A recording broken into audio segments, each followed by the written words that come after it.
Shukuru sana na kumpongeza Mheshimiwa Rais wetu kwa kuja na wazo hilo zuri sana ambalo linawaleta watu pamoja, lakini linafariji wanafamilia, lakini vile vile inakuwa ni fursa kwa marehemu kuweza kupata faraja ya maombi na sala na dua na mambo mengine kama hayo. Tunawashukuru sana wanafamilia, tunawashukuru sana viongozi ambao mmeliratibu zoezi hili, na kama ambavyo imekwisha kuelezwa hapa, kwa waliotangulia, wajibu wetu sisi kama ambao tuko hai ni kuendelea kuwaombea. Hilo ndio jambo pekee ambalo tunaliweza kulifanya na ambalo lipo ndani ya uwezo wetu moja kwa moja.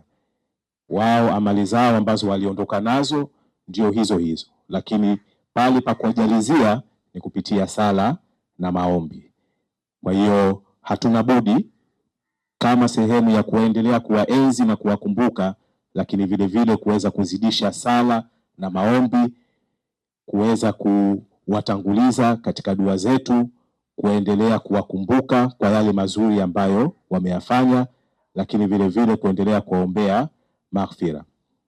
Marehemu Said Washoto ni miongoni mwa viongozi mashuhuri, ni miongoni mwa viongozi ambao walikuwa ni wajumbe wa mwanzo wa Baraza la Mapinduzi, lakini vile vile ndio aliyekuwa katika mstari wa mbele katika kupambana dhidi ya udhalili, kupambana dhidi ya uonevu, lakini kuirejesha hadhi na heshima ya Mzanzibari.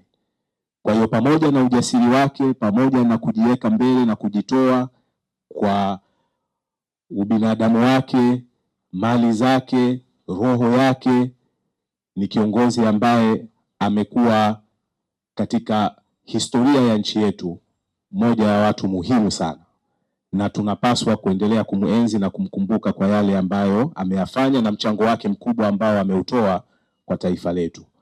Na ni muhimu katika mazingira kama haya kwa vijana wetu ambao wanakuwa kuweza kupata uelewa mpana zaidi, licha ya dua ambazo tunazisoma, lakini vile vile kuweza kuuelewa huyu mtu alikuwa ni mtu wa aina gani, familia yake, makuzi yake, mchango wake katika taifa, na ndio historia yenyewe, ili tuweze kuthamini michango ya viongozi wetu hawa na mapinduzi tukufu ambayo wameshiriki.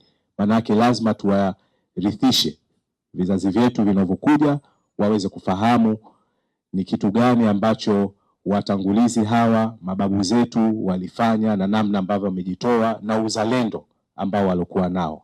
Kwa hiyo kupitia matukio kama haya, pamoja na kuseta sala, maombi na dua, lakini vile vile iwe ni fursa kwa wale ambao wanamfahamu marehemu zaidi na mchango wake, kuweza kuwaelimisha vijana wetu na wao waweze kuthamini mchango ambao wameutoa. Shukuru Serikali ya Mapinduzi ya Zanzibar ikiongozwa na Mheshimiwa Rais wetu Dr. Hussein Ali Mwinyi kwa kuendeleza tena kwa mwaka mwingine tena kuwaombea dua hawa wazee wetu na kuona umuhimu wao. Sisi kama familia hilo tunalipokea na tumefurahi sana na tumefarijika. Tatu, wazee wangu wa mtaani hapa na vijana wa mtaani hapa tunawashukuru sana kwa sababu sisi si wakazi wa hapa, lakini wanajitahidi sana kuweka mazingira sawa, na inapotokea lolote lile basi wanakuwa haraka sana wanatupa taarifa, kuna hivi au kuna hivi, na sisi tunafikisha kwa wahusika.